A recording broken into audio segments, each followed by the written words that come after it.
سبح اسم ربك الأعلى الذي خلق فسوى والذي அஸ்ஸலாமு அலைக்கும் வரஹ்மத்துல்லாஹி வபரகாத்துஹு.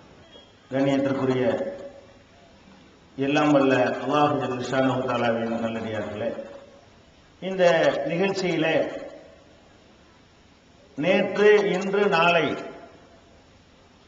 இந்தியாவில் உள்ள முஸ்லிம்கள் நேற்று எப்படி இருந்தார்கள், இன்று எப்படி இருக்கிறார்கள், நாளை எப்படி இருக்க போகிறார்கள் என்ற தன்னுணர்வு பெறுவதற்காக இந்த தலைப்பு தரப்பட்டிருக்கிறது.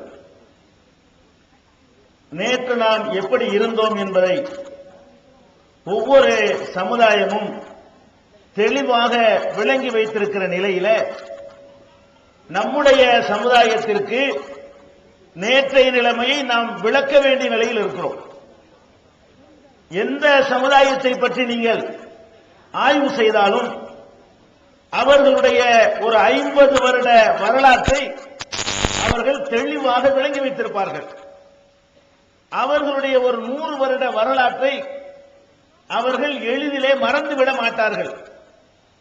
ஆனால் இந்திய முஸ்லிம்களாகிய நம்மை பொறுத்தவரைக்கும் கடந்த 50-100 ஆண்டுகளுடைய வரலாறு, இந்தியாவில் நம்முடைய வரலாறு நமக்கே தெரியாது. ஏன் இந்த நிலைமை?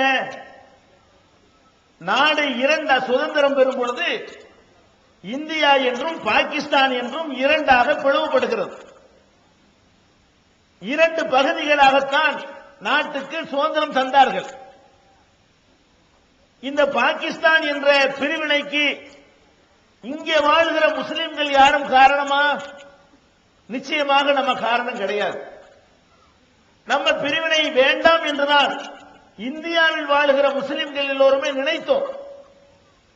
இந்த நாடு பிரிவினை அடையாமல் இருந்திருந்தால் இப்ப உரிமைக்காக கெஞ்சிக் கொண்டிருக்கிறோமே, அந்த நிலைமை இருக்காது, எடுத்துக் கொண்டிருப்போம்.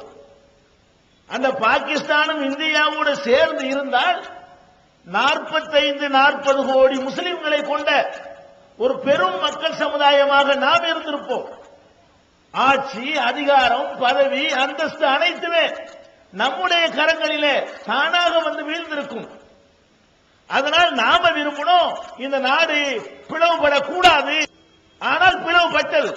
ராஜாஜியுடைய விருப்பத்தின்படி, சங் பரிவாரத்தினுடைய சூழ்ச்சியின்படி முஸ்லிம்கள் பாகிஸ்தான் என்று பிரிந்து செல்லாமல் இருந்தால் அவர்களை நசுக்கவோ ஒடுக்கவோ முடியாது என்பதற்காக அந்த பிரிவினையை அவர்களாகவே செய்தார்கள். செய்தவுடன் நாம் யாருமே பிரிந்து போகவில்லை. இந்தியாவில் இருக்கிற யாரும் நமக்கென்று ஒரு நாடு உருவான நேரத்தில் நம்ம போக மறுத்து விட்டோம். நாங்க இங்கதான் இருப்போம், எங்களுக்கு என்று ஒரு நாட்டை நீ உருவாக்கினாலும் இதை விட்டு போக மாட்டோம் என்று இருந்தோம். ஆனாலும் நம்மை ஒழிப்பதற்கு கங்கணம் கட்டி கொண்டிருந்த ஒரு கும்பல் இந்த பிரிவினையை பயன்படுத்தி என்ன செய்தார்கள் தெரியுமா? பிரிந்து போனவன் தனியா போயிட்டான். போக விரும்பாதவர்கள் நம்ம இங்கே இருக்கிறோம்.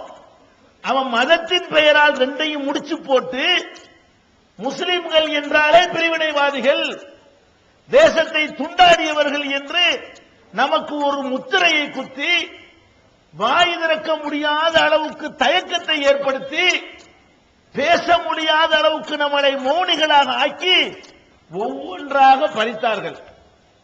அதனால்தான் உங்கள் வரலாறு உங்களுக்கே தெரியவில்லை. எதனால தெரியல? நாடு சுதந்திரம் அடைஞ்சவன ஒவ்வொன்னா பறிச்சான. இன்னைக்கு சத்தம் போட்டு கத்துறமே, அப்படி அன்றைக்கு கத்த முடியல, கத்தல. ஏன்? அன்றைக்கு நம்முடைய முன்னோர்கள் குரல் கொடுத்து இருந்தால் போடா பாகிஸ்தானுக்கு இருப்பான். எங்களுக்கு ஏன் இடஒதுக்கீட்டை பறிக்கிறாய் என்று கேட்டால் என்ன பதில் வரும்? உங்களுக்கு இங்க என்ன வேலை? பாகிஸ்தானுக்கு போ, போலீஸ் ஸ்டேஷனுக்கு போனா பாகிஸ்தானுக்கு போ, கோர்ட்டுக்கு போனா பாகிஸ்தானுக்கு போ, பாஸ்போர்ட் கேட்டா பாகிஸ்தானுக்கு போ என்ற மாதிரியான ஒரு மனப்பான்மை இந்த நாடு முழுவதும் ஏற்படுத்தப்பட்டது. சங் பரிவார கும்பலால் ஒட்டுமொத்த மக்கள் மத்தியிலே முஸ்லிம்களுக்கு எதிரான ஒரு விஷக்கருத்தை பரப்பி நம்ம வாய் திறப்பதற்கு கூட பயப்படுகிற நிலைமையை நமக்கு ஏற்படுத்தினார்கள். நீங்கள் கோவையிலே குண்டு வெடித்தது, அவர்கள் மீது நடவடிக்கை எடுக்க வேண்டிய அரசாங்கம் என்ன செஞ்சாங்க தெரியுமா? அவன் குண்டு வச்ச உடனே ஒட்டுமொத்த முஸ்லிம்களுக்கும் ஒரு பலவீனம் ஏற்பட்டுருச்சு. நம்மளை ஒரு அந்நியப்படுத்திட்டாங்களே, நம்மளை கேவலப்படுத்திட்டாங்களே, வாய் திறக்க முடியாத நிலைமை. அதை பயன்படுத்திக் கொண்டு எவ்வளவு பொய் வழக்கு போட்டாங்க. கோயமுத்தூர்ல குண்டு வெடிச்ச இன்னைக்கு பொய் வழக்கு போடுவியா? கோயமுத்தூர்ல குண்டு வெடிச்ச காரணத்தினால் நம்முடைய நியாயங்களை நம்ம உரத்து கேட்க முடியாத ஒரு நிலைக்கு தள்ளப்பட்ட பிறகு வசமா நம்மளை நசுக்குனாங்க. ஏன் இந்த மாதிரி நம்ம சைட்ல இருந்து ஏதாவது ஒரு சம்பவம் நிகழ்ந்து விடுமையானால் நம்முடைய வாயை அடைப்பதற்கு அவர்கள் தொடர்ந்து பயன்படுத்திக் கொண்டு வருகிறார்கள். அதனால்தான் ரோட்ல நடமாடினவனை பிடிச்சான், பொம்பளையுடைய புர்காவெல்லாம் கழட்டி பார்த்தான், பெண்கள் மதரசாவெல்லாம் ரெய்டு விட்டான், தொப்பி போட்டவனையெல்லாம் தீவிரவாதின்னா, தப்லீக்ல வந்தவனா பிடிச்சி உள்ள போட்டா, ஊருகா பாட்டில் கொட்டி சோதனை பண்ணா. எல்லாம் எதுக்கு? குண்டு வெடிச்சிருச்சுல. நம்ம சமுதாயத்தை சேர்ந்தவன் தானே அதுல சம்பந்தப்பட்டதா சொல்றான். நம்ம இப்படி வாயை திறக்கிறது. அப்ப வாயை திறக்க முடியாத நிலைமைக்கு நாம் தள்ளப்பட்டதனால்தான் இந்த 60, 50, 100 வருஷ வரலாறு நமக்கு தெரியவில்லை. நம்ம வாயை திறந்து கேட்க முடியாம இருந்தோமே. இந்த பலவீனத்தை பயன்படுத்திக் கொண்டு நமக்கு எதிராக விஷக்கருத்துக்களை விதைத்தார்கள், நம்முடைய உரிமைகளை எடுத்தார்கள். என்ன இந்த நாட்டின் சுதந்திர வரலாறு என்பதையே இருட்டடிப்பு செய்தார்கள். அதனாலதான் இப்ப அந்த பயம் தெளிஞ்சிருக்கிறீங்க. இப்ப பாகிஸ்தான் சொன்னா தூக்கி போட்டு மிதிப்போம். அந்த ஒரு நிலையை இந்த 10, 15 ஆண்டுகள்ல இந்த சமுதாயத்துக்கு ஏற்படுத்தின பிறகு இப்பதான் நம்முடைய கடந்த காலத்தை நம்மளே பேச வேண்டிய நிலைமை. அன்னைக்கு பேச முடியாது. சுதந்திரம் அடைந்திருக்கிற நேரத்தில் பேசியிருந்தால் அது ஒரு பெரிய பயங்கரமான பாரதூரமான ஒரு குற்றச்செயலாக கருதுகிற நிலைமை இருந்தது அன்னைக்கு. அதனாலதான் இன்னைக்கு சுதந்திர போர்ல நேற்று என்ன நிலைமை? முஸ்லிம்கள் இந்தியாவில் நேற்று எப்படி நம்மளை விட்டுருங்க. இதை புரிந்து கொள்வதற்கு அபுல் கலாம் ஆசாத்தை சொல்லலாம். இவர் யாரு? மௌலானா அபுல் கலாம் ஆசாத் இருக்கிறாரே, இவர் தான் காங்கிரஸ் கட்சியின் தலைவராக இருந்தார். காங்கிரஸ் கட்சியை வழிநடத்திய தலைவர் யாரு? அபுல் கலாம் ஆசாத். முறைப்படி அவர்தான் சுதந்திர இந்தியாவில் பிரதமராக வந்திருக்கணும். போராடுகிற காலத்தில எல்லாம் அவரை தலைவராக வச்சுவிட்டு சுதந்திரம் கிடைக்கும் பொழுது அவரை ஓரம் கட்டி நேரம் பண்ண வச்சுட்டாங்க. போராட்டம் பண்ணும் போது ஜெயிலுக்கு போகும் பொழுதெல்லாம் காங்கிரசுக்கு யார் தலைவர்? மௌலானா அபுல் கலாம் ஆசாத் தலைவர். முஸ்லீம் லீக்குக்கு முஸ்லீம் தான் தலைவர், காங்கிரசுக்கு முஸ்லீம் தான் தலைவர். டோட்டல் சுதந்திர போராட்டமே முஸ்லீம்களுடைய கையில் இருந்தது. அந்த போராட்டத்தை முன்னெடுத்து சென்றது யாருன்னு கேட்டா நம்ம தான் எடுத்து சென்றோம். காங்கிரஸ்ங்கிற பேர்ல நம்ம தான் இருந்தோம். அப்ப அந்த அபுல் கலாம் ஆசாத்தை ஓரம் கட்டி விட்டு நேரு பிரதமரா வர்றார். அதுல இருந்து அவர் கவனிக்கிறாரு, இவ்வளவு அநியாயம் பண்றாங்க, நம்ம போக மறுத்த சமுதாயம் பிரிவினைக்கு உள்ளவன் போய் சேர்ந்துட்டான், நம்ம இந்த நாடுதான் வேணும்னு தங்கின ஒரு சமுதாயம் நமக்கு எதிராக வல்லபாய் பட்டேல் சதித்திட்டம் போடுறாரு. மௌலானா அபுல் கலாம் ஆசாத் அவர்கள் நொந்து போய் நேருடைய மந்திரி சபையில் அவர் கல்வி மந்திரியாக இருந்து கொண்டு இந்த துரோகங்களை எல்லாம் எழுதுறார் புஸ்தகமா. எந்த துரோகங்களை? எதை பேச முடியாம இருந்தோமோ அன்னைக்கு பேச இயலல. யாருக்கு பேச இயலல? உங்களுக்கும் எனக்கும் பேச இயலாட்டி அது ஒரு கணக்கு. யாருக்கு பேச இயலல? காங்கிரசின் தலைவராக இருந்த, இந்தியாவுடைய கல்வி அமைச்சராக இருந்த அபுல் கலாம் ஆசாத்துக்கு இந்த நாட்டில் முஸ்லிம்கள் நடத்தப்படுகிற விதத்தை, பாரபட்சத்தை எடுத்து சொல்ல முடியவில்லை. தயங்குகிறார். புத்தகமா எழுதுகிறார். 1958 புஸ்தகத்தை எழுதி அவர் சொல்றாரு, இதை இப்ப வெளியிடக்கூடாது. எப்ப 47 சுதந்திரம் கிடைக்குது, 47 அவர் எழுதல, 58 11 வருஷம் கழிச்சு எழுதுறாரு. அந்த 11 வருஷத்துக்கு பிறகு கூட அதே அச்ச நிலை. யாருக்கு? முஸ்லிம்களுடைய நிலை எப்படி என்றால் பருந்தை கண்ட கோழி குஞ்சு போல பயந்து நடுங்குகிற ஒரு நிலைமை. அபுல் கலாம் ஆசாத் நினைக்கிறார், இவர்களுடைய அக்கிரமங்களை நம்ம இப்ப வெளியிட்டால் நாட்டை ஒரு வழி பண்ணிடுவாங்க, நம்ம சமுதாயத்தை அழிச்சிருவாங்க அப்படின்னு பயந்து 1958 புஸ்தகம் எழுதி இதை புதைத்து வையுங்கள், என்னுடைய மரணத்திற்கு 30 வருடம் கழித்து இந்த புத்தகத்தை நீங்கள் திறந்து பாருங்கள் என்று உயில் எழுதி வைக்கிறார். 58 புதைக்கப்பட்ட அந்த புத்தகம் 88 எடுக்கப்படுகிறது. இந்திய அரசுடைய கண்காணிப்பில் இருந்த அந்த புத்தகம், ஒரு ட்ரஸ்டுடைய கண்காணிப்பில் இருந்த அந்த புத்தகம் 1988 ஆண்டு திறந்து பார்க்கப்படுகிறது. அப்பதான் திறந்து பார்க்கிற நிலைமை உண்டாகும். நல்லா கணித்திருக்கிறார். இவர்கள் நம்மளை எந்த அளவுக்கு எத்தனை வருஷம் நசுக்கி இருக்கிறான். பாகிஸ்தான் பிரிஞ்சு போனதுக்கு நம்ம காரணம் இல்லைன்னு தெரிஞ்சுக்கிட்டு நம்மளை எத்தனை வருஷம் பண்ணிருக்கிறான். 47 நடந்த விஷயங்களை 88 தான் வெளியே சொல்ற ஒரு சாதாரண நிலைமை வருகிறது என்றால் 40 ஆண்டுகள். நம்ம நிலைமை எப்படி? வாயை திறந்து ஏண்டா அடிக்கிறீங்கன்னு கேட்க இயலாது. அடிச்ச அழுவையா ஏண்டா அழுவுறேன்னு கேட்பான், அடிப்பான். ஏண்டா அடிக்கிற கேட்க இயலாது. அழுவோம், ஏண்டா அழுவுறேன்னு கேட்பான். அப்ப அடிச்ச அழக்கூடாதுங்கிற நிலைமை, ஏன் அடிக்கிறேன்னு கேட்க கூடாத நிலைமை. இப்படி இருந்த காரணத்தினாலதான் உங்களுக்கே உங்க வரலாறு தெரியல, நேற்று என்னங்கிறது தெரியல. இன்னைக்கு உள்ள 2வது வருவோம். நேற்றைய வரலாறு நமக்கு சொல்ல வேண்டிய அவசியத்தை நான் உங்களுக்கு சொல்றேன். இந்த நிலைக்கு நம்மளை தள்ளி வைத்து விட்டு நம்முடைய வரலாறுகளை ஒண்ணு இருட்டடிப்பு செய்யணும். எப்படி? பள்ளிக்கூடத்து பாட புத்தகத்தை எடுத்து பாருங்க, நம்மளை பத்தி ஒண்ணுமே இருக்காது. எப்படி போடுவான்? ஆரியர்கள் வருகை, ஆரியர்கள் என்னவா வருகையா, முஸ்லிம்கள் படையெடுப்பு. புஸ்தகத்தில் போடுவான். முஸ்லீம் இந்த நாட்டுக்கு வந்தான்ல, அதுக்கு என்ன போடுவாங்க? முஸ்லிம்கள் படையெடுப்பான். அதுக்கு பேரு ஆரியர்கள் இருக்காங்களே, யாரு? நம்ம ராஜாஜி, இந்த மேல்சாதி மக்கள், இவங்க ஆடு மாட மேய்ச்சிட்டு தானே வந்தாங்க, அவங்க நாடு பிடிக்கத்தானே வந்தாங்க. அவங்களுக்கு என்ன பேரு? அவங்களுக்கு பேரு வருகை. கல்யாணத்துக்கு வர்ற மாதிரி அவங்களுக்கு வருகை, நமக்கு என்ன படையெடுப்பு. எப்படி ஆகிவிட்டாங்க பாத்தீங்களா? நம்மள வாயை திறக்க முடியாம ஆக்கிவிட்டு இப்படி எல்லாம் கூட ரத்து பண்ணாங்க. பேசாம தான் இருக்க வேண்டிய ஏன் அந்த மாதிரி பிரிவினைக்கு நம்மளை காரணமாக்கி விட்டாங்கல்ல. அவன் பிரிஞ்சு போனதை நம்ம சுமக்க வேண்டியதா போச்சுல. இப்படி அடுக்கடுக்கா 1-2 அவங்க பண்ணல, எல்லா வகையான பாரபட்சங்களையும் எப்படி பண்ணுவான்?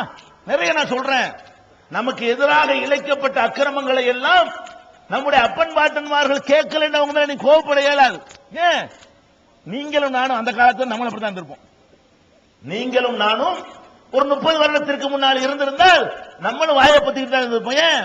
அப்படி ஒரு பயங்கரமான நிலைமை. முஸ்லீம் என்று தன்னை சொல்லிக் கொள்ளக்கூடாத நிலைமை.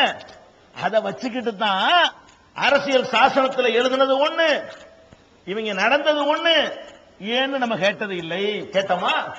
நமக்கு எதிராக இழைக்கப்பட்ட அக்கிரமங்களை எல்லாம் நம்முடைய அப்பன் பாட்டன்மார்கள் கேட்கலன்னு அவங்க மேல நீ கோபப்பட இயலாது. ஏன்?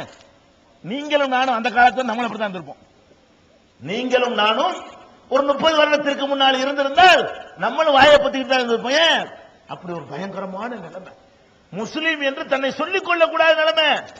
அதை வச்சுக்கிட்டு தான் அரசியல் சாசனத்தில் எழுதுனது ஒண்ணு, இவங்க நடந்தது ஒண்ணு. ஏன்னு நம்ம கேட்டது இல்லை. கேட்டோமா? நம்ம சைடுல இந்த பாகிஸ்தான் என்ற ஒரு பிரிவினை எவனோ செஞ்சதுக்கு நம்ம தலையில பழி போட்ட காரணத்தினால் வாய் மூடி மௌனிகள் ஆகிட்டோம். அதனால இப்ப வரலாறுக்கு திருப்பி வர்றோம் பாருங்க. என்ன வரலாறு? நேற்று எப்படி இருந்தோம்? இந்தியாவுல சட்டம் போட தெரியாத சமுதாயம், படிக்க தெரியாத சமுதாயம், ஜாக்கெட் போட தெரியாத பெண்கள், செருப்பணிந்து பழக்கம் இல்லாத சமுதாயம், இப்படிப்பட்டவர்கள் நிறைந்து வாழ்ந்த ஒரு நாட்டில் நம்ம இஸ்லாமிய மார்க்கம் நுழைந்த பிறகுதான் நாகரிகத்தையும் ஆடை அணிவதையும் கல்வி அறிவையும் கற்றுக் கொடுத்தோம். அப்படி இருந்தது இந்த நாடு. அதனால தானுங்க மனுஷன் இந்த மாதிரி கேவலமா நடத்திட்டு இருந்தான்.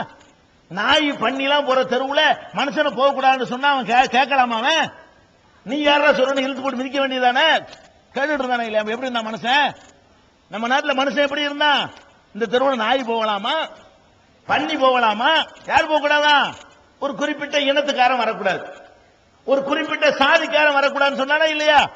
அதை கூட தட்டி கேட்க இயலாத அளவுக்கு விவரம் அறியாத அப்பாவி மக்களாக இருந்தார்கள் ஒரு காலத்தில். அவங்களுக்கெல்லாம் சுயமரியாதை சொல்லிக் கொடுத்தது நம்ம வந்த பிறகு, அவங்களுக்கெல்லாம் நாகரிகத்தை கற்றுக் கொடுத்தது நம்ம வந்த பிறகு, அவங்களுக்கெல்லாம் ஆட்சி முறையை போதித்தது நம்ம வந்த பிறகு. இந்த 800 வருஷ இஸ்லாமிய ஆட்சியிலே தான் இந்த நாடு ஒரு நாடு என்ற நிலைமைக்கு வந்தது. முஸ்லிம்கள் இந்த நாட்டை ஆட்சி புரிந்திருக்காவிட்டால் நீங்க பார்க்கிற இந்த இந்தியாவை நீங்கள் காண்பதற்கு இன்னும் 1000 வருஷம் தேவைப்பட்டிருக்கும். ஏன் நம்ம 1000 வருஷம் உழைச்சிருக்கிறோம், 1000 வருஷம் பண்படுத்திருக்கிறோம், 1000 வருஷம் இந்த நாட்டினுடைய வளத்தை உண்டாக்கி இருக்கிறோம். அவ்வளவும் செஞ்சது இன்னைக்கு மறந்து போச்சு. நம்ம எப்படி இருக்கிறோம், நீ யாரா உனக்கு இந்த நாடான்னு கேட்கணும், அந்த அளவுக்கு ஆக்கிவிட்டான். இப்ப வருவோம். அன்றைய தினத்தில் நீங்க எடுத்து பார்த்தீர்களே ஆனால் முதல் முக்கியமா ஒரு நாட்டில் நம்முடைய பற்றையும் நம்முடைய உரிமையை நிலைநாட்டுவது, வெள்ளையர்கள் இன்னொருத்தன் நம்மளை ஆக்கிரமிக்கும் போது அதுக்கு எப்படி ஒருத்தன் முகம் கொடுக்கிறான், அதை தான் எடை போட முடியுங்க. சும்மா எல்லாரும் நானும் தேசபக்தியுமா டெஸ்ட் வைக்கும் பொழுதுதான் நிரூபணமாகும். டெஸ்ட் என்ன, நம்ம நாட்டை ஒருத்தன் ஆக்கிரமிக்க வர்றாங்க, நம்ம வீட்டை ஆக்கிரமிக்க வர்றான். அப்ப நம்ம எவன் அந்த வீட்டை பாதுகாக்கிற நிக்கிறானோ அவன் தான் அந்த வீட்டு மேல பக்தி உள்ளவன். பொண்டாட்டியை கையை பிடிச்சிருக்க வர்றான், எவன் போய் நின்று அந்த பொண்டாட்டியை காப்பாத்துறானோ அவன் தானங்க பொண்டாட்டியை காப்பாற்றக்கூடியவன். அப்ப இந்த நாட்டில் பக்தி இருக்குதா, இந்த நாட்டின் மீது விசுவாசம் இருக்குதா என்பதற்கு முதல் பரீட்சை என்ன, இந்த நாட்டுக்கு ஆபத்து வரும்போது நீ எப்படி நடந்து கொண்டாய், இதான பரீட்சை. ஆபத்து வரக்கூடிய நேரத்தில் நீ எப்படி பங்களிப்பு செய்தாய். இந்த நாட்டுக்கு ஆபத்து வந்தது, வெள்ளையர்கள் இந்த நாட்டுக்குள்ளே நுழைந்து 200 ஆண்டுகள் அடிமைப்படுத்தி வைத்தார்கள். வியாபாரத்திற்கு வந்தார்கள், வியாபாரத்திற்கு வந்தவர்கள் விதவிதமான ஆயுதங்களையும் சேர்த்து கொண்டு வந்தார்கள். ஒட்டுமொத்த இந்த நாட்டையே துண்டு துண்டாக இருந்த பகுதிகளை எல்லாம் பிடித்து கப்பம் வாங்கி கொண்டு தனதாக்கி கொண்டார்கள், நம்மை அடிமைப்படுத்தினார்கள். இந்த அடிமைப்படுத்திய நேரத்தில் 200 ஆண்டுகளும் இந்த வெள்ளையர்களை எதிர்த்து போராட்டம் நடந்துச்சா? நமக்கு இந்த சுதந்திரத்துக்கு முன்னாடி ஒரு 50 வருஷத்துடைய போராட்டம் தான் உங்களுக்கு தெரியும். ஆனா வெள்ளைக்காரன் இந்த நாட்டுக்குள்ள வந்த உடனேயே அவனை எதிர்த்து பலவிதமான போராட்டங்களை இந்த நாட்டில் உள்ளவர்கள் நிகழ்த்தினார்கள். அதை நிகழ்த்தினவர்கள் யார், யார் நிகழ்த்தினார்களோ அவங்க தான் தேசபக்தர்கள். முதல்ல எதிர்த்தது யார்? வெள்ளைக்காரன் அரண்டு ஒரு இரண்டு பயந்து கொண்டிருந்த அந்த நேரத்தில் வெள்ளையனை எதிர்த்து இந்த நாட்டில் நடந்த முதல் யுத்தம் எது? சிப்பாய் புரட்சி. அதை கூட சிப்பாய் கழகம். நம்மள எதையாவது பண்ணணும்னு வைங்கள, வெள்ளைக்காரனை எதிர்ப்பதற்காக சிப்பாய் யுத்தம் என்று சொல்லணும், சிப்பாய் போர் என்று சொல்லணும். ஆனா பள்ளிக்கூடத்து புஸ்தகத்தில் எப்படி எழுதி வச்சிருப்பான், சிப்பாய் கழகம். யாரு? ரவுடிகள் பண்ணிக்கிறதுக்கு பேர் கழகம், சமூக விரோதிகள் செய்யற செயலுக்கு பேர் கழகம், நாட்டு விடுதலைக்கு செய்யறதுக்கு பேர் கழகமா? அது புரட்சி, போர். இவன் என்ன பண்றான்? சிப்பாய் கழகம். சிப்பாய் கழகம், சிப்பாய் கழகம். அது என்ன? சிப்பாய் கழகத்துக்கு முன்னாடி இந்த வெள்ளைக்காரனை எதிர்த்த எவனாச்சும் இருந்தியா? நம்ம நாட்டை அடிமைப்படுத்தியிருந்தான்லப்பா, கிட்டத்தட்ட 100 வருஷம் ஒருத்தன் வாயை திறக்க மாட்டேங்கிறான். 100 ஆண்டுகள் எந்த எதிர்ப்பும் இல்லாம இந்த நாட்டை ஆட்சி பண்ணிட்டு இருக்கிறான் வெள்ளைக்காரன். எவனாச்சும் எதிர்த்து கேட்கணுமா இல்லையா? அரண்டு போறாங்க, மிரண்டு போறான். முதல்ல வேலூர்ல இருக்கக்கூடிய சிப்பாய்கள், வெள்ளையனிடத்திலே பணியாற்றிய ராணுவ வீரர்கள், அதான் சிப்பாய்கள். வெள்ளைக்காரன் பணியாற்றிய ராணுவ வீரர்கள், முஸ்லிம்கள் தான் ராணுவத்தில் அதிகமாக பங்கெடுத்திருந்தார்கள். அந்த ராணுவ வீரர்கள் திட்டமிட்டு என்ன செய்தார்கள் தெரியுமா?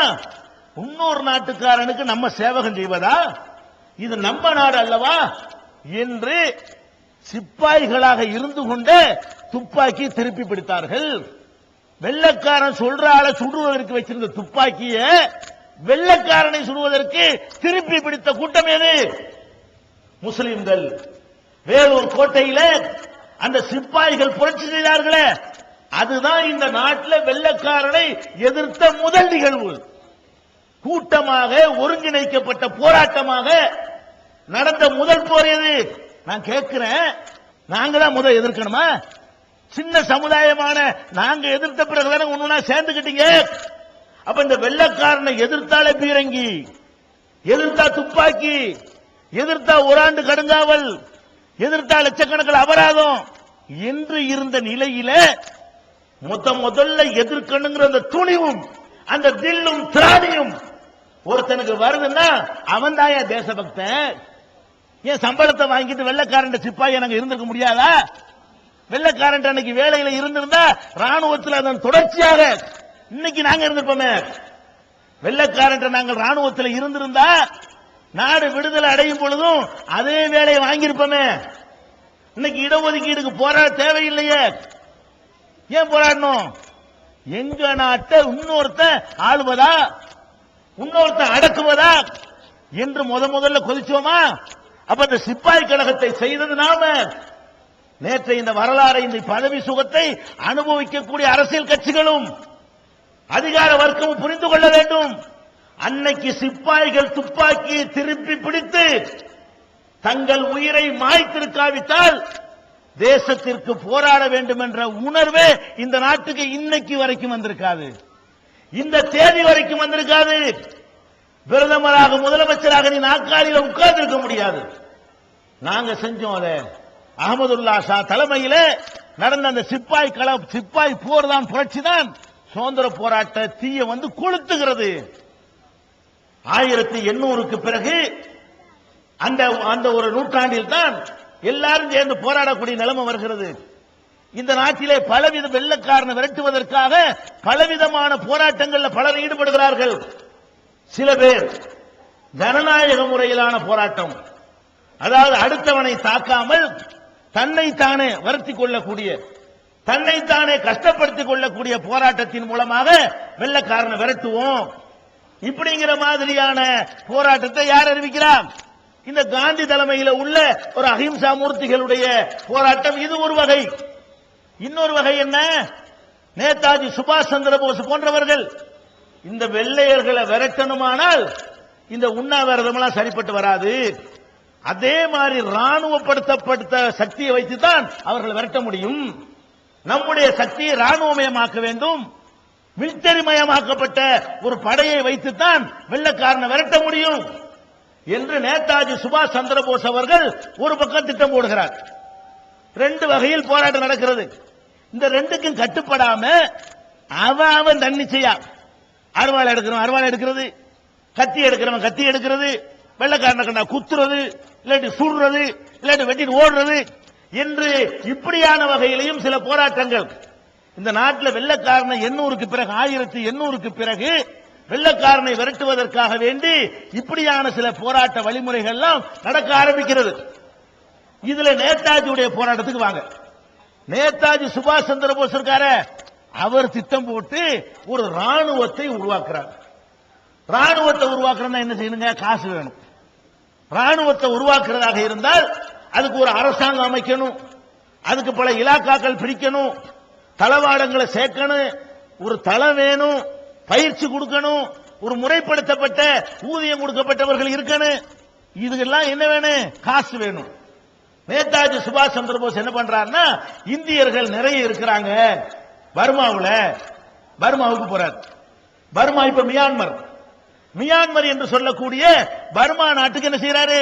நேதாஜி சுபாஷ் சந்திர போஸ் போய் அங்க தமிழர்கள் வாழ்கிறார்கள் இல்லையா, அவங்கள்ட்ட வந்து நிதி திரட்ட போறார். ரங்கூன் ரங்கூன் அந்த காலத்து சினிமாவில் எல்லாம் காட்டுவான்ல ரங்கூன், அதான் அந்த ரங்கூனுக்கு போறார். ரங்கூன்ல போய் நிதி திரட்ட போனா அங்க ரெண்டு ஜாதி இருக்கிறது, ரெண்டு சமுதாயம். ஒன்னு என்ன சமுதாயம்? இந்த நாட்டார்கள் சொல்லுவோம்ல, நாட்டார்கள் சொல்லக்கூடிய செட்டியார்களுடைய சமுதாயம் ஒரு பக்கம் இருக்கிறது. இன்னொரு சமுதாயம் அங்க இருந்தது யார்? முஸ்லிம்கள்.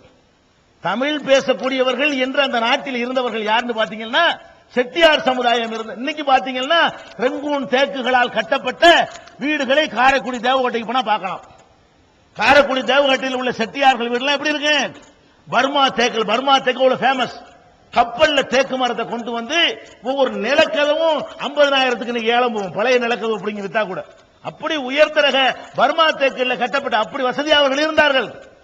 இவர் என்ன நினைச்சு வர்றாரு, நம்ம செட்டியார்கள் நிறைய இருக்கிறாங்க, நிறைய காசு பணத்தோட இருக்கிறாங்க, காரைக்குடி தேவகோட்டெல்லாம் அரண் மாதிரி கட்டி வச்சிருக்கிறாங்க, நம்ம போவோம்னு போனார். 10 காசு கிடைக்கல. எந்த சமுதாயத்தை நம்பி போனாரோ அவங்க யாரும் கொடுக்கல ராணுவத்துக்கு. அங்க ஒரு முஸ்லிம் இருந்தார், ஹபீப், வல்லல் ஹபீப். அவர்கிட்ட போய் கேட்கிறார், ராணுவம் அமைக்கணும், எவ்வளவு வேணும்? 1 கோடி ரூபாய் வேணுங்கிறார். யாரு? நேதாஜி சுபாஷ் சந்திர போஸ். எவ்வளவு சொல்றாரு? 1 கோடி ரூபாய் இருந்தா. 1 கோடி இந்த 1 கோடி நினைக்காதீங்க. எந்த சமுதாயத்தை நம்பி போனாரோ அவங்க யாரும் கொடுக்கல ராணுவத்துக்கு. அங்க ஒரு முஸ்லிம் இருந்தார், ஹபீப், வல்லல் ஹபீப். அவர்கிட்ட போய் கேட்கிறார், ராணுவம் அமைக்கணும், எவ்வளவு வேணும்? 1 கோடி ரூபாய் வேணுங்கிறார். யாரு? நேதாஜி சுபாஷ் சந்திர போஸ். எவ்வளவு சொல்றாரு? 1 கோடி ரூபாய் இருந்தா. 1 கோடி இந்த 1 கோடி நினைக்காதீங்க, அது 1000 கோடிக்கு சமம். அவர் கேட்ட காலத்தில் உள்ள 1 கோடி இருக்கிறத அது இன்னைக்கு 1000 கோடிக்கு சமம். அப்ப 1000 கோடி ரூபாய் வேணுங்கிறார். ஹபீப் சொல்றாரு, 1000 கோடி ரூபாயா? என்னுடைய மொத்த சொத்து அவ்வளவு தேரும், 1 கோடி தேரும், எல்லாத்தையும் தந்துடுறேன் எடுத்து கொடுத்துட்டாரு. கொடுத்தவன் எல்லாம் ஒரே ஒருத்தன், ஒரு வல்லல் ஹபீப். ஹபீப் என்ற முஸ்லிம் வல்லல் கொடுத்த அந்த கோடி ரூபாயில் தான் நேதாஜி சுபாஷ் சந்திர போஸ் ராணுவத்தை அமைக்கிறார். யாருடைய நாடு இது? இந்த நாட்டுக்கு அக்கறை உள்ளவர்கள் யார்? இந்த நாட்டை விடுவிக்க வேண்டும் என்ற வெறி எவ்வளவுக்கு இருந்தால் 1 கோடி ரூபாய் கொடுப்பான். எதுக்குடா கொடுத்தான்? சுதந்திர இந்தியாவில் பிரதமர் அவருக்கு கொடுத்தானா? ஜனாதிபதி அவருக்கு கொடுத்தானா? எம்பி சீட்டு கொடுத்தானா? எது கொடுத்தான்? அவன் நினைச்சு கூட பார்த்திருப்பானா இந்த நாடு விடுதலையாக உண்டு? எது கொடுத்தான்? என் நாடு சுதந்திரமாக இருக்க வேண்டும், என்னுடைய நாட்டை வெள்ளையன் ஆளக்கூடாது, அதை விரட்டுவதற்கு உனக்கு 1 கோடி வேணுமா? நான் தர்றேன். அப்ப நாட்டின் மீது எவ்வளவு பற்று அவனுக்கு இருந்திருக்கணும், வெள்ளையன் மீது எவ்வளவு விருப்பு இருந்திருக்கணும், இந்த தேசத்தை காப்பாற்றணுங்கிற உணர்வு எவ்வளவு இருந்திருக்கணும். அதை வச்சு நேதாஜி சுபாஷ் சந்திர போஸ் அவர்கள் ஒரு தேசிய ராணுவத்தை அமைக்கிறார். ஒரு ராணுவத்தை அமைப்பதற்காக ஒரு மந்திரி சபையும் அமைக்கிறார். ஒரு நாடு டிக்ளேர் பண்ணாதான் போர் செய்ய முடியும். நம்ம நாட்டில் அவன் இருந்தா கூட யுத்தம் அறிவிச்சிட்டோம்னு சொன்னா நாங்க ஒரு தனி நாடு அறிவிக்கணும். அறிவிக்கிறார்.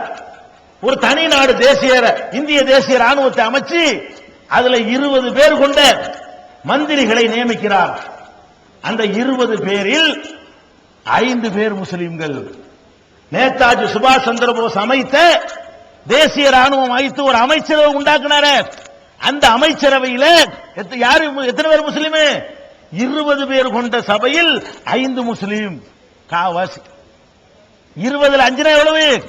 காவாசி. இன்னைக்கு காவாசி இருக்கா? மத்திய அமைச்சரவையில் உள்ள உறுப்பினர்கள் காவாசி உனக்கு உண்டா?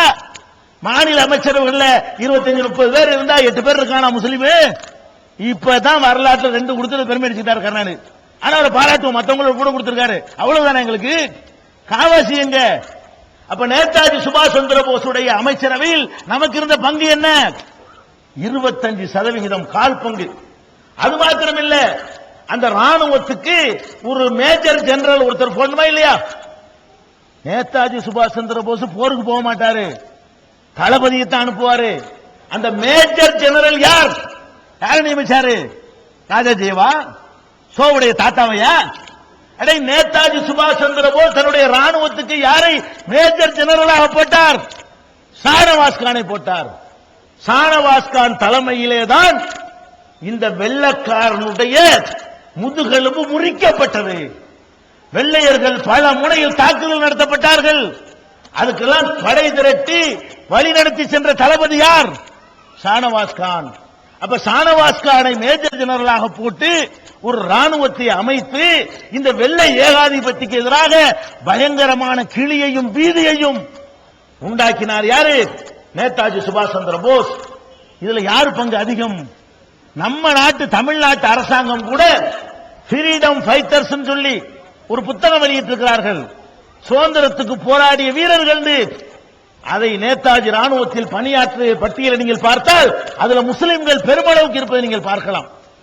எல்லாம் நம்ம தான், முழுக்க முழுக்க முஸ்லிம்கள் தான் வெள்ளைக்காரனை விரட்டுவதற்காக நேதாஜிக்கு பின்னால் அணிதிரண்ட காட்சியை பார்க்கிறோம்.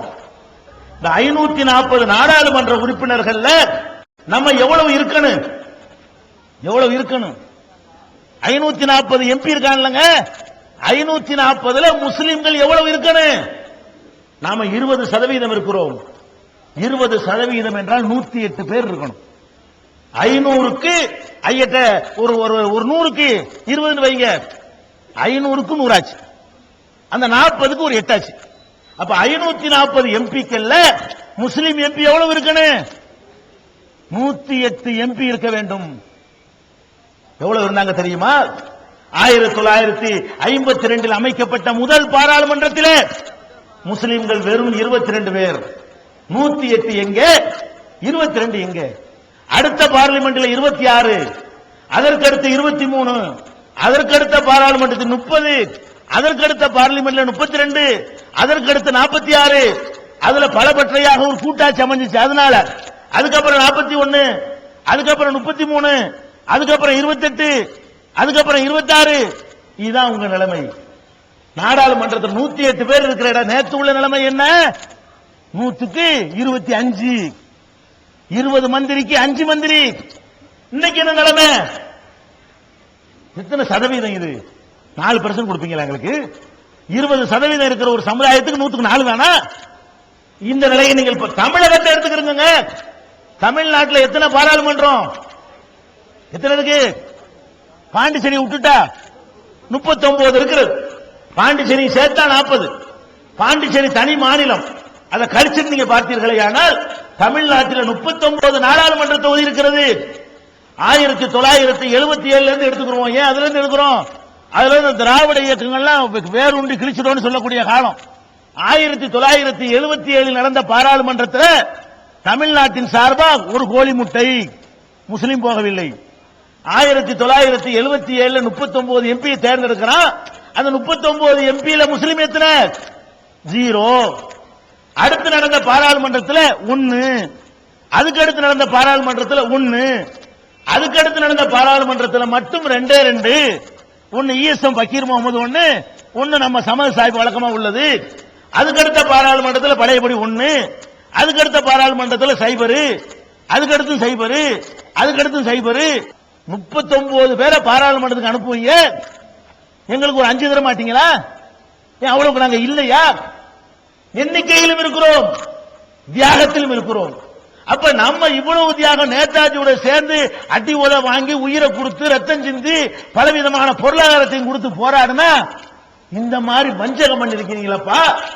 இந்த வரலாறு சொல்லவாது விட்டீங்களா? இது நம்ம நிலைமை. அதுக்கடுத்து என்ன? இந்த காந்திஜி இந்த அஹிம்சா மூர்த்திகள் இருக்காங்களே, இந்த ஆளுக்கு சில போராட்டங்களை முன்னெடுத்தார்கள்.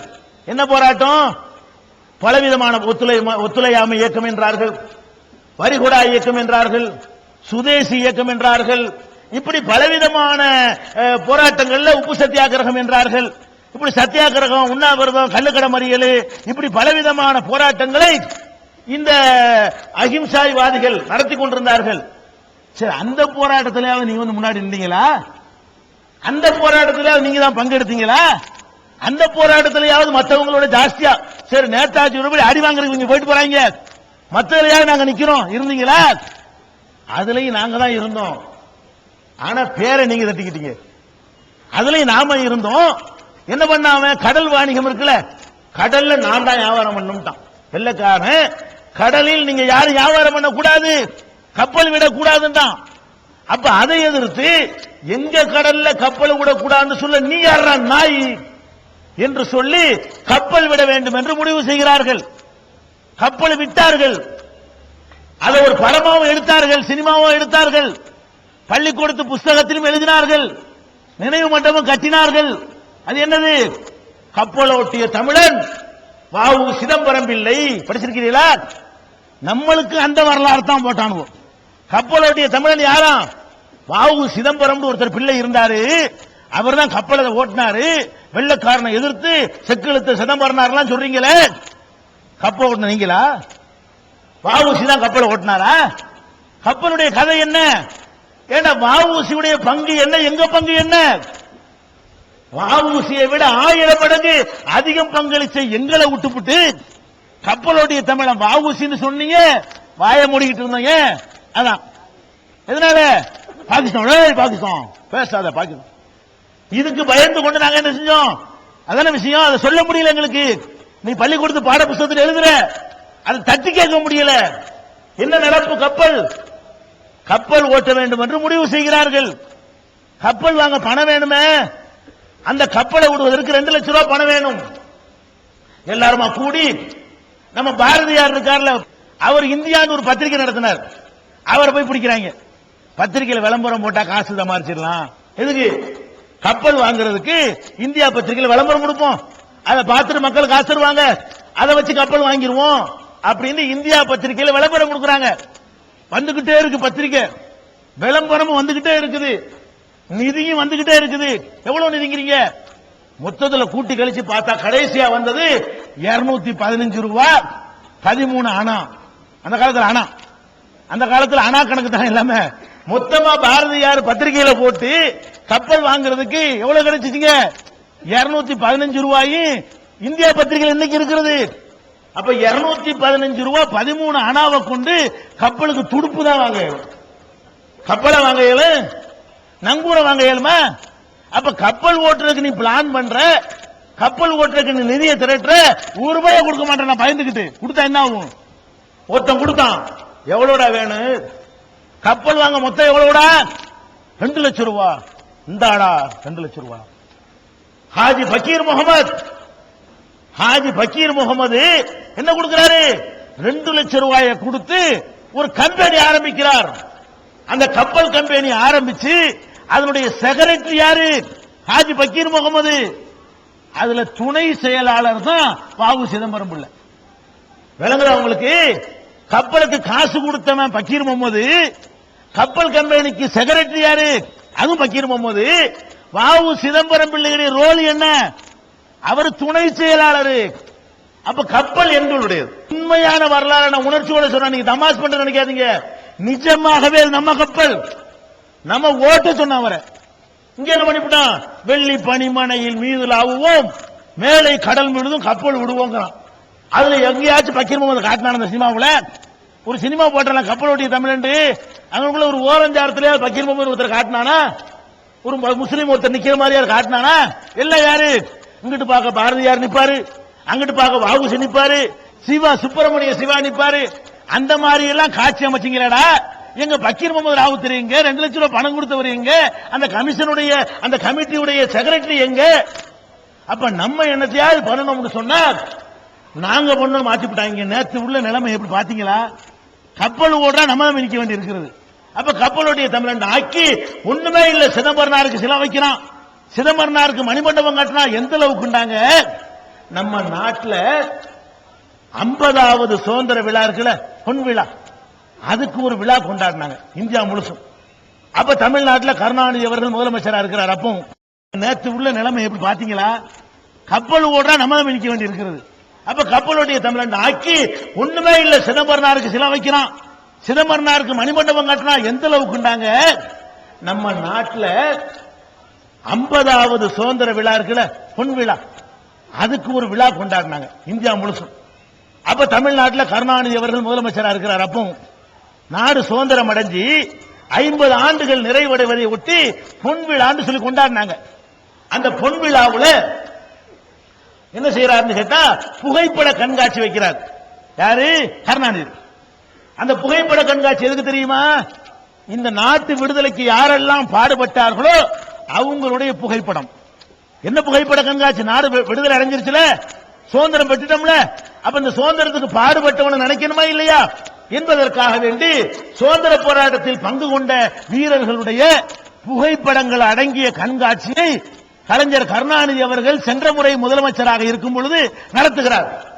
பொன் விழா ஆண்டுல நாங்கள் போய் பார்த்தோம். அதை அந்த படத்தில் ஆயிரக்கணக்கான அந்த புகைப்படங்களில் ஒரே ஒரு முஸ்லிம் படம் இல்லை. இவ்வளவு பேர் நாங்க ஒரு பக்கீர் முகமது ராவ் தரப்படுத்தி வைக்க மாட்டியா? புகைப்படம் இல்லைன்னா கூட ஒரு குறிப்பு வைக்க மாட்டியா? அவரை பத்தி ஒரு தகவல் வைக்க மாட்டியா? ஒரு முஸ்லிமை பற்றி ஒரு குறிப்பும் கூட வைக்க முடியாத அளவுக்கு நீங்கள் எங்களுக்கு வஞ்சகம் செய்தீர்களே. அப்ப நாங்க இந்த நாட்டுக்கு ஒண்ணுமே பண்ணலையா? அனுபவிக்கிறதான் நாங்க பார்த்து நொந்து போயிருந்தால் எங்க தியாகத்தை இருட்டடிப்பு செய்றீங்களே. 56 பேரை இது கடுமையாக அன்னைக்கு நம்ம எதிர்த்தோம், கடும் எச்சரிக்கை செய்தோம். முஸ்லிம்களை இருட்டடிப்பு செய்தால் இது கடுமையான போராட்டத்திலே இறங்குவோம் என்று அறிவித்த பிறகு டெல்லியில கூட்டிட்டு போனார் 56 பேரை விருது வாங்குறதுக்கு. ஜனாதிபதி தேச விடுதலை போராளிகள் 56 பேரை கூட்டிட்டு போய் விருது வழங்குறதுக்கு. 56ல 2 பேர் முஸ்லீம். இதான் எங்க கணக்கா? 56க்கு 2, 100க்கு 3 தான் நாங்க தியாகம் பண்ணிருக்கிறோமா? அடே 100க்கு 30, 40 என்ற கணக்கில் நாங்கள் தியாகம் பண்ணிருக்கிறோம். காந்திஜி கள்ளுக்கடை மறியலுக்கு அழைப்பு கொடுக்கிறாரு. கள்ளுக்கடை மறியல்ல போய் கலந்து, உதாரணத்துக்கு சொல்கிறேன், மதுரையில கள்ளுக்கடை மறியல் இப்ப போராட்டம்னு ஆயிரக்கணக்கில் நீங்க வர்றீங்க. ஏன் வர்றீங்க? குடிப்பான், மண்டபத்தில் கொண்டு வைப்பான், சோத்தை போடுவான், சாயந்தரம் அனுப்பி விட்டுருவான். இதான மறியல் தான். இந்த காலத்து மறியல் என்ன? ஜனநாயக நாட்டில் மறியல் நம்ம போவோம், நிறைய நம்பர் இருப்போமா, மண்டபத்தை புக் பண்ணுவாங்க, சோத்தை போடுவாங்க, ஓடுங்கடா சாயந்தரம் வெட்டி விட்டுருவாங்க. இதனால நம்ம என்ன பண்றோம்? 1000, 10,000, லட்சம் வந்துகிட்டு இருக்கிறோம். ஆனால் வெள்ளக்காரங்காலத்தில் அப்படியா? மறியல் போனீங்கன்னு வைங்களேன், 1 வருஷம் கடுங்காவல். மறியலுக்கு போனா என்னது? அரசாங்கத்தை எதிர்த்து மறியல் செஞ்சால் அதுக்கு என்ன தண்டனை? 1 வருட கடுங்காவல் தண்டனை கொடுப்பான். அது அந்த நேரத்தில் கள்ளுக்கடையை நம்ம மறிப்போம் அப்படின்னு சொல்லி காந்தி முடிவெடுத்து அறிவிக்கிறார். கள்ளுக்கடை மறியல் போராட்டம் நடக்கிறது. மதுரையில் நடந்த ஒரு போராட்டத்தில் கலந்து கொண்ட மொத்தம் 19 பேர். மதுரை கோரிப்பாளையத்தில் கள்ளுக்கடை மறியல் போராட்டம் நடக்குது. மொத்தமே போனது எவ்வளவு பேர்? ஏன் 1 வருஷம் எவ்வளவு இருக்கிறது? 1 வருஷம் போய் கடுங்காவல் இருக்க முடியுமா? அப்ப இதான் தெரிந்து கொண்டு வருவதற்கு தைரியம் ரொம்ப தானே. அழைப்பு கொடுக்கிறாங்க. வெறும் 19 பேர் வர்றான். 19ல சொன்னா நம்ப மாட்டான். ஆனா அரசாங்க கெஜெட்ல இருக்குது, ரெக்கார்ட்ல இருக்குது, சிறைச்சாலை பதிவேட்டில் இருக்கிறது.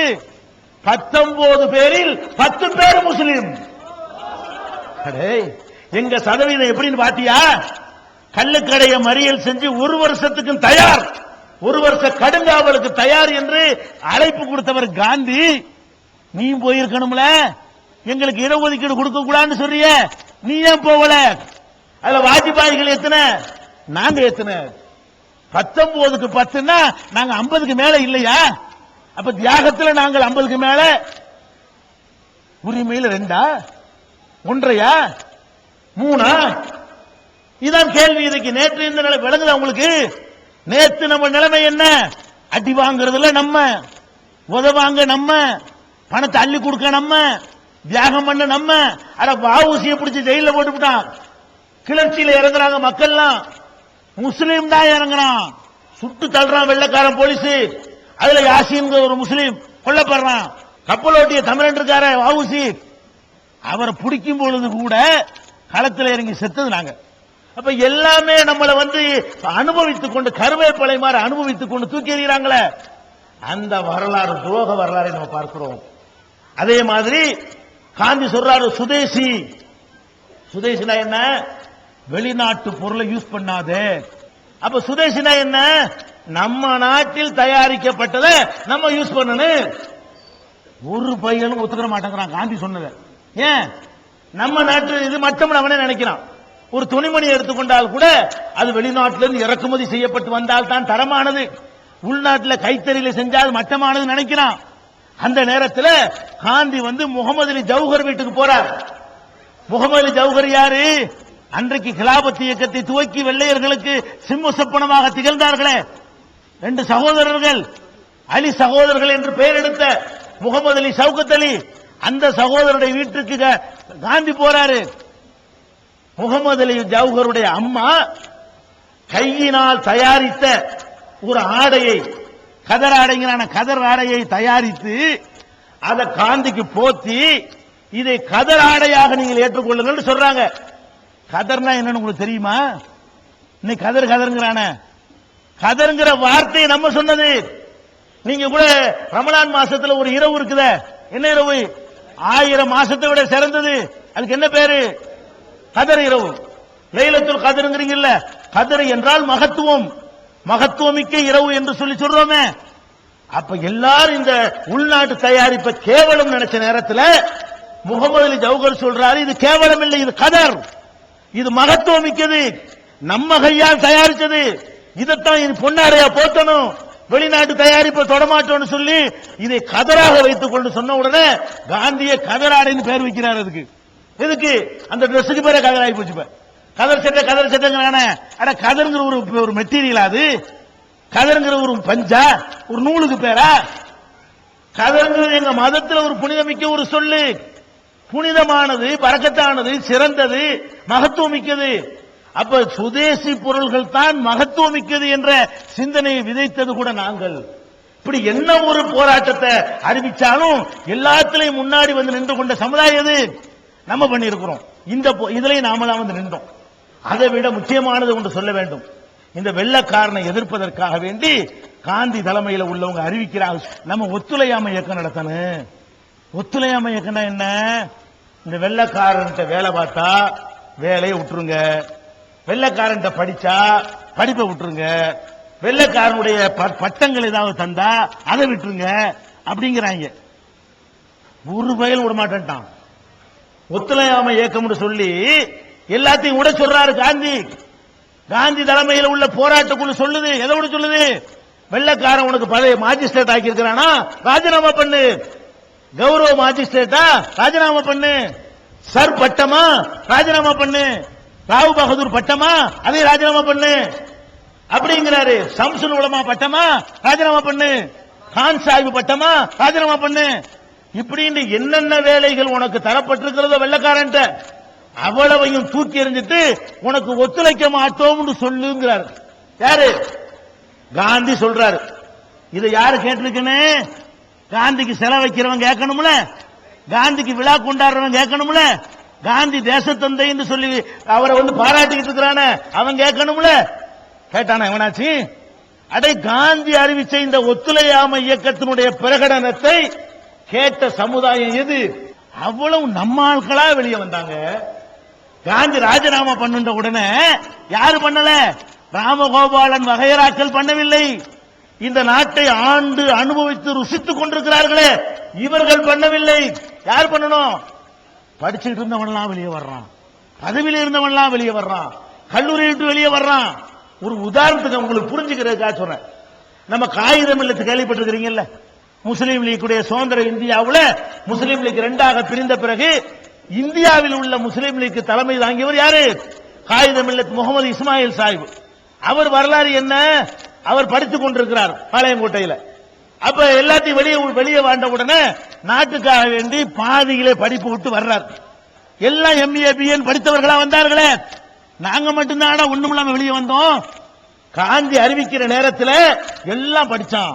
எவனும் அந்த அறிவிப்புக்கு செவிசாரிக்கவில்லை, எவனுக்கு முக்கியத்துவம் கொடுக்கவில்லை. நம்ம நாடு விடுதலை பெறணும் என்பதற்காக இதை தூக்கி எறிகிறோம் அப்படின்னு சொல்லல.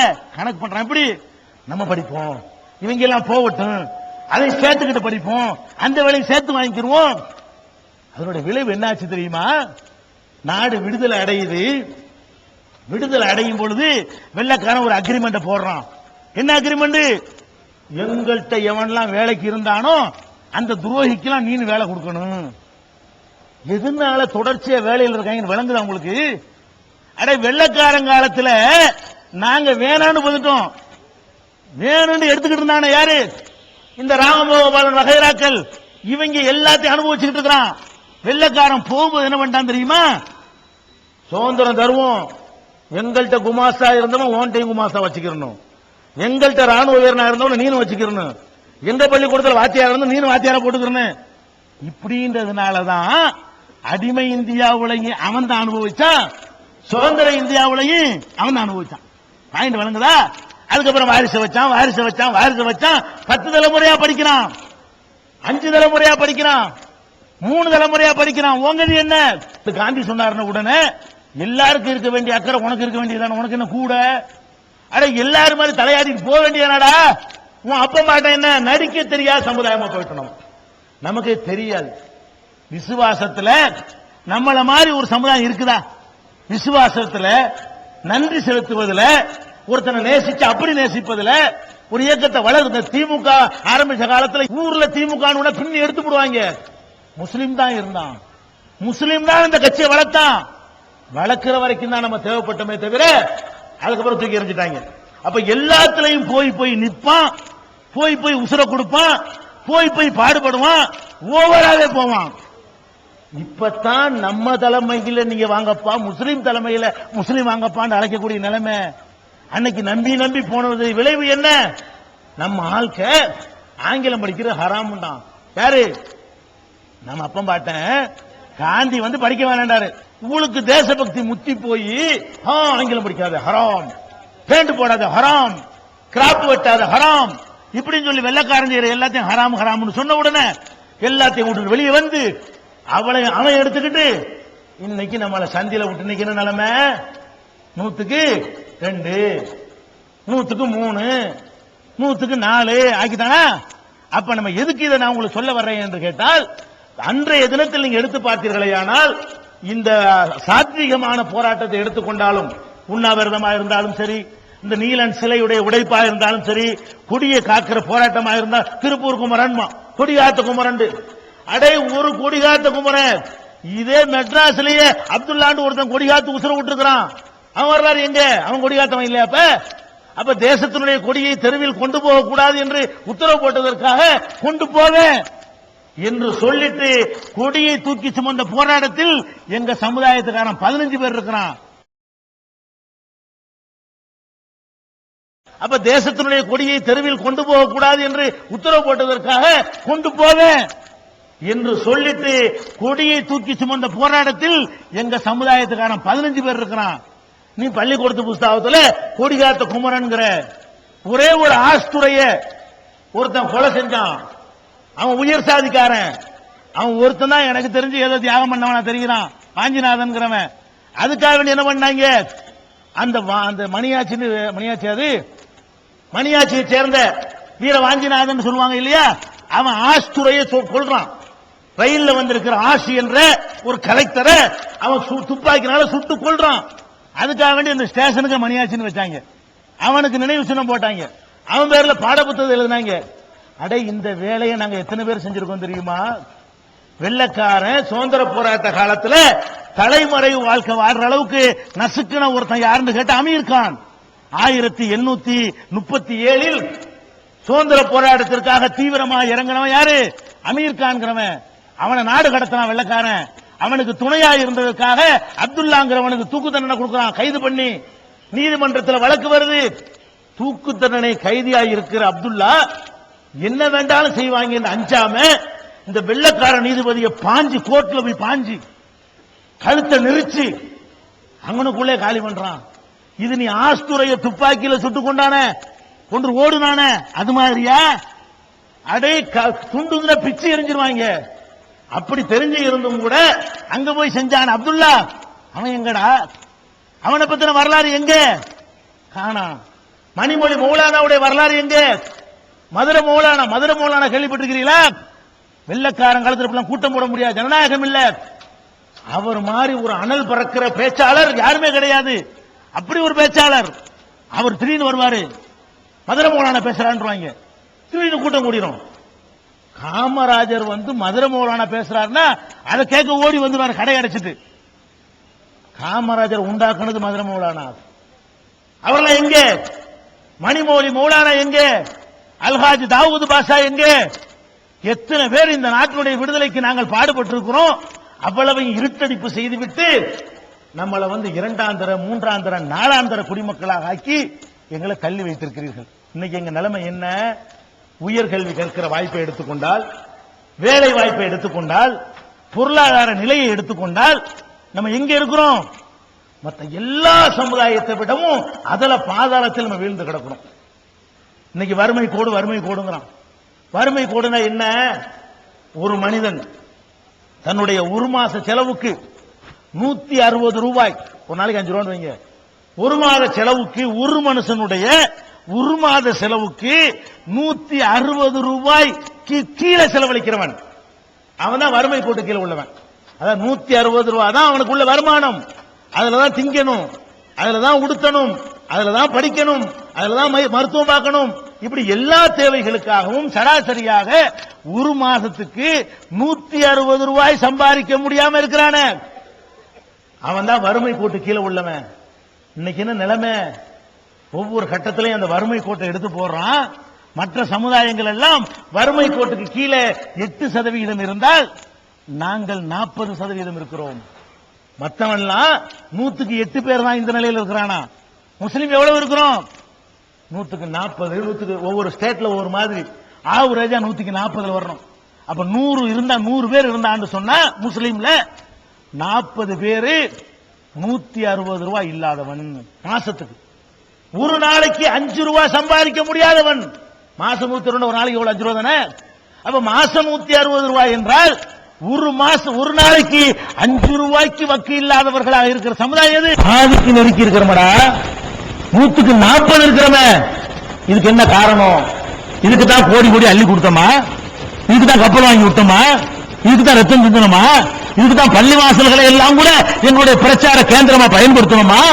இதுக்கு தான் துப்பாக்கி சூடு வாங்கணுமா? இதுக்கு தான் தூக்குமேடையை முத்தமிட்டோமா? எந்த அளவுக்கு பண்ணாங்க? நேதாஜி சுபாஷ் சந்திர போஸ் ராணுவத்தில் அறிஞர் கரீம் கனின்னு ஒருத்தர் இருந்தார். இந்த 5 பேர் அமைச்சர் இருந்தாங்கல்ல, அதுலயும் இருந்தார். நாடு சுதந்திரம் அடையும் போது இந்த துரோகிகள் வெள்ளக்காரன் ஒப்பந்தம் பண்றாங்க. எப்படி தெரியுமா? நீ சுதந்திரம் வாங்கிக்க, இந்த கரீம் கனியை உள்ள விடக்கூடாது. யார? கரீம் கனி நேதாஜி சுபாஷ் சந்திர போஸ் ராணுவத்தில் இருந்து, நேதாஜியுடைய அமைச்சரவையில் இருந்து வெள்ளக்காரனுக்கு சிம்ம சொப்பனமா திகழ்ந்தாரு. அவரை எங்க விடக்கூடாதா? இந்தியாவுக்குள்ள எடுக்கக்கூடாதுன்னு சொல்லி அக்ரிமெண்ட் போட்டு தேச விடுதலைக்கு பாடுபட்டவன வெளிநாட்டில் சாக வைத்தார் அரசாங்கம். அவ்வளவு பெரிய உத்தமர்கள் இந்த நாட்டுக்கு வரலாம். இளையாங்குடியை சேர்ந்த கரீம் பெரிய அறிஞர், பெரிய எழுத்தாளர், பெரிய பேச்சாளர், பெரிய வீரர், பெரிய போராளி. இப்படி பன்முக திறமைகள் கொண்ட அறிஞர் கரீம் கனியை இந்த நாட்டில் கூட நுழையக்கூடாது என்று வெள்ளக்காரன் விதிச்ச நிபந்தனைக்கு உட்பட்டு சுதந்திரத்தை வாங்கிட்டு இவங்க அனுபவிச்சாங்க. யாருக்கு இல்ல? விடுதலை அடைஞ்ச உடனே பார்த்தா சுப்ஹானல்லாஹ், இப்படி ஒரு துரோகம், பச்சை துரோகம் உலக வரலாற்றில் எங்கேயும் நீங்கள் பார்க்க முடியாது. உலகம் பூரா நீங்கள் தேடி பார்த்தாலும் சரி, எந்த சமுதாயம் ஒரு நாட்டுக்கு பாடுபட்டுச்சோ, எந்த சமுதாயம் ரத்தம் செஞ்சிருச்சோ, எந்த சமுதாயம் அதிகமா பணத்தை கொடுத்துச்சோ, எந்த சமுதாயம் அதிகமா பொருளை கொடுத்துச்சோ அவங்களை தானே கௌரவிப்பாங்க, அவங்களுக்கு தானே மரியாதை கொடுப்பாங்க. இந்த நாட்டையே தங்க தாம்பரத்தில் வச்சு தூக்கி தந்திருக்கிறோமே, பிரதமர் பதவியை தந்திருக்கிறோமே, முதலமைச்சர் பதவியை தந்திருக்கிறோமே, நாங்க நீங்க அனுபவிக்கிற பார்த்து வெளியே நின்று ரசிக்கிட்டு இருக்கிறோமே, எங்களுக்கு என்ன பண்ணன? நாடு விடுதலை அடைஞ்சவுடனே முஸ்லீமுக்கு இடஒதுக்கீடு இல்லைங்க முதல் வேலையா. முதல் உத்தரவு என்ன? வெள்ளக்காரன் நமக்கு இடஒதுக்கீடு தந்திருந்தான். நாடு சுதந்திரம் அடைகிறது, முஸ்லீம்களுக்கு இனிமேல் இடஒதுக்கீடு கிடையாது. இப்ப எப்படி நாங்க படிப்போம்? ஒருத்தன் படிச்சு திறமையில முன்னேறான்னு எப்ப முன்னேற முடியும்? எங்க அப்பன் படிச்சிருந்தா என்னைய படிக்க வைப்பாரு, நான் படிச்சிருந்தா என் பிள்ளைய படிக்க வைப்பேன், அதுக்கு டியூஷன் சொல்லி கொடுப்பேன், அதை இம்ப்ரூவ் பண்ணுவேன், நல்ல மார்க் எடுக்க வைப்பேன். நானே படிக்காட்டி என் பிள்ளை எப்படி படிப்பான்? எங்க வாப்பா எங்க அத்தா படிக்காட்டி என்ன எப்படி படிக்க வைப்பாரு? அப்ப நம்ம படிக்காம தேசத்துக்காக வேண்டி படிக்க மாட்டோம் தியாகம் செஞ்சிருக்கிற சமுதாயத்தை போய் உனக்கு இட ஒதுக்கீடு கிடையாதுன்ட்டான். இன்னைக்கு என்ன நிலைமை? ராணுவத்தில் 0, போலீஸில் 0, அரசு வருவாய்த்துறையில 0, ஒரு பள்ளிக்கூடத்து வாத்தியார் வேலையில 0, அரசு பேருந்து ஓட்டு டிரைவர் கண்டக்டர் வேலையில 0, பியூன் வேலையில 0. இப்படி எல்லாத்தையும் நம்மளை பின்னங்க வைத்திருக்கிறார்கள். இந்த நிலையை மாற்ற வேண்டுமா இல்லையா? இப்படி மாத்துறது? இப்படி பேசிக்கிட்டு மாறிடுமா? நேற்று இப்படி இருந்தோம், இன்னைக்கு இப்படி இருக்கிறோம், நாளைக்கு என்ன நிலைமை? நாளைக்கு நீங்க உங்க பிள்ளைகளுக்கு எதாவது விட்டு போக போறீங்களா? ஒட்டகமா மேய்க்கணுமா? பாலைவரத்தெல்லாம் காயணுமா? சாக்கடை சுத்தம் பண்ணணுமா?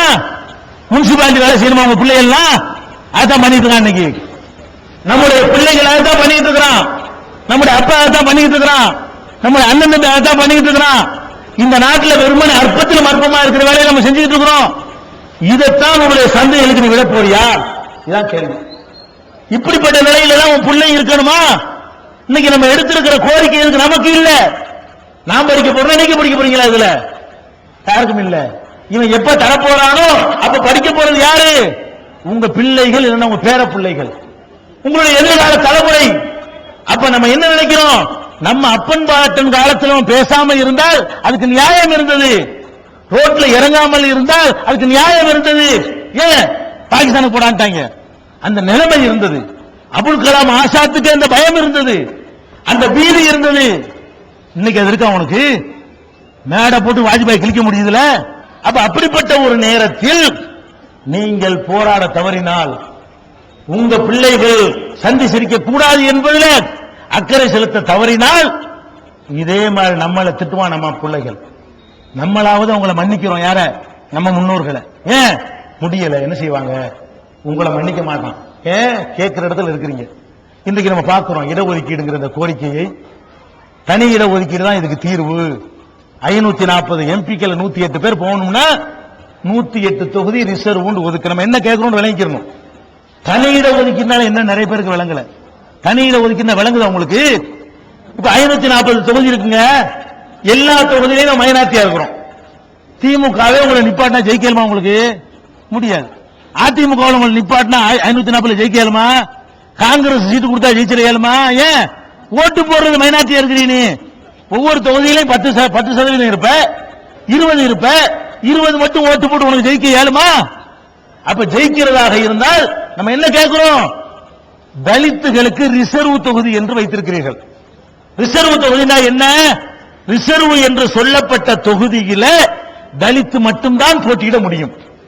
திமுகவும் தலித்தை தான் நிறுத்த முடியும், அதிமுகவும் தலித்தை தான் நிறுத்த முடியும், காங்கிரசும் தலித்தை தான் நிறுத்த முடியும், சுயேட்சையாகவும் தலித்து தான் நிற்க முடியும். அப்படி ஒரு பாதுகாப்பாக தலித்துகளுக்கு சில தொகுதி ஒதுக்கி இருக்கிறீங்கல்ல, எந்த கட்சிக்காரன் ஜெயிச்சாலும் ஜெயிக்கிறவன் தலித். இதுதான் பிரச்சனை. அந்த மாதிரி நாங்க 108 சீட்டு எங்களுக்கு வேணும் இந்தியா முழுசும்.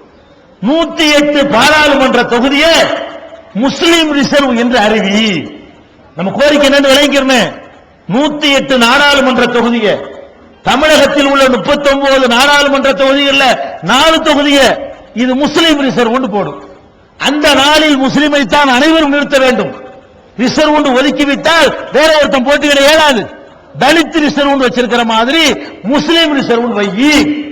நாங்க 4 பேர் அங்க போவோம், 108 பேர் போவோம். இடிச்ச பள்ளி வாசல கோயிலாக்கணும் நீ பார்லிமெண்ட்ல சட்டம் கொண்டு வந்தா அதையாவது எதிர்ப்பான்ல. நாங்க ஒரு 108 பேர் இருந்தா நீ அந்த மாதிரி ஏற்க முடியுமா? ரொம்ப பாரதூரமான விஷயங்களுக்காவது குரல் கொடுப்பானா இல்லையா? அப்ப நாங்க கேட்கிறோம், முஸ்லீம் தனி தொகுதி எங்களுக்கு அறிவிக்க வேண்டும். 108 தொகுதியை இந்தியா முழுசும் தமிழகத்தில் 4 பாராளுமன்றத்தை கூட 234 சட்டசபையில எங்களுக்கு 5 அல்லது 6 தானா? 33 கிடைக்கணும். நமக்கு 234 சட்டசபையில நமக்கு எவ்வளவு கிடைக்கணும்? 33 எம்எல்ஏ கிடைக்கணும். எப்ப கிடைக்கும் சொல்லு பார்ப்போம். எந்த சட்டசபையில் 35 இருந்த? 30 இருந்திருக்கிறியா? 20 இருந்தியா? இருக்கணும், இருக்க வேண்டும். விடமாட்டோம், எங்களுக்கு வேண்டும். அதுக்கு என்ன வழி? 30 தொகுதி ரிசர்வ் அறிவி. அதுல முஸ்லீம் தான் நிக்க வேண்டும் என்று சொல்லு. நீங்கள் இது மாதிரியா பார்க்காதீங்க, நடக்குமாண்டு. கல்வியில கேட்கும் போது, இடஒதுக்கீடு வேலை வாய்ப்புல கேட்கும் போது இப்படிதான் கேட்டானுவோ. நடக்குமா? தருவாங்களா? ஒத்துக்குருவாங்களா? இது எப்படி அப்படி நினைச்சாங்க? திருப்பி திருப்பி அடிச்சோம். மக்கள் திரளை கூட்டி வைத்துக் கொண்டு அடித்தோம். என்ன நடந்தது? தரமாட்டோம் என்று சொன்னவர்கள் எல்லாம் தருவோம் சொல்ல வச்சிருக்கிறோமா? இப்ப என்ன சொல்றாரு?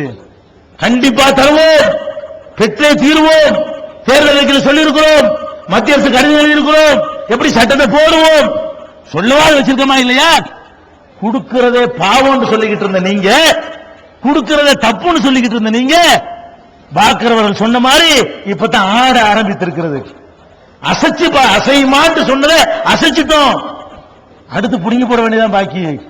அசைச்சு விட்டோம்ல, அடுத்து என்ன நினைச்சுக்கிட்டு இருக்கிறாங்க? இப்படி ஊர்வலம் போவாங்க, இப்படி கத்துவாங்க, இப்படி பேரணி போவாங்க. நீங்க இட ஒதுக்கீடு தரல என்று சொன்னால் முடிவெடுத்துட்டோம். இப்ப பெற்றால் தான் பெற முடியும். எங்க அப்பன் பாட்டன் செஞ்ச தவறை நாங்கள் செய்ய மாட்டோம். நாங்கள் செத்தாவது எங்கள் பிள்ளைகளை நல்ல நிலையில் வைக்க வேண்டும் என்று தீர்மானித்திருக்கிறோம். எங்களையே தியாகம் செய்யக்கூடிய ஒரு போராட்டமாக இருக்கும் என்று கலந்து கொள்வீர்களா? இன்ஷா அல்லாஹ். பெருமளவுக்கு நீங்கள் தர வேண்டும், குடும்பத்தோடு வர வேண்டும், பெண்கள் வர வேண்டும், குழந்தைகளை கூட்டிக் கொண்டு வர வேண்டும். இந்த நாட்டில் கோரிக்கைகளை வென்றெடுக்க வேண்டுமானால் மக்கள் எண்ணிக்கையை வைத்துதான் வென்றெடுக்க முடியும். கொஞ்சம் பேர் வந்தீங்கன்னு வைங்க, எல்லாரும் கேட்கறீங்க, உளவுத்துறை எழுதிருவான். சில பேர் தான் கேட்கிறார்கள், அனைவரும் கேட்கவில்லை. அப்ப எல்லாரும் கேட்கறீங்கன்னு வந்தா தான் சீக்கிரம் கிடைக்கும். நம்முடைய முழு பலத்தையும் திரட்டி, முழு சக்தியையும் திரட்டி, முழு உழைப்பையும் வழங்கி, முழு அளவில் பங்கெடுத்துக் கொண்டு கோரிக்கை வென்றெடுத்த நன்மக்களாக அல்லாஹ் நம் அனைவரை ஆக்கி அருள்வானாக. வாஹிரு தாவானா அனில் ஹம்துலில்லாஹி ரப்பில் ஆலமீன்.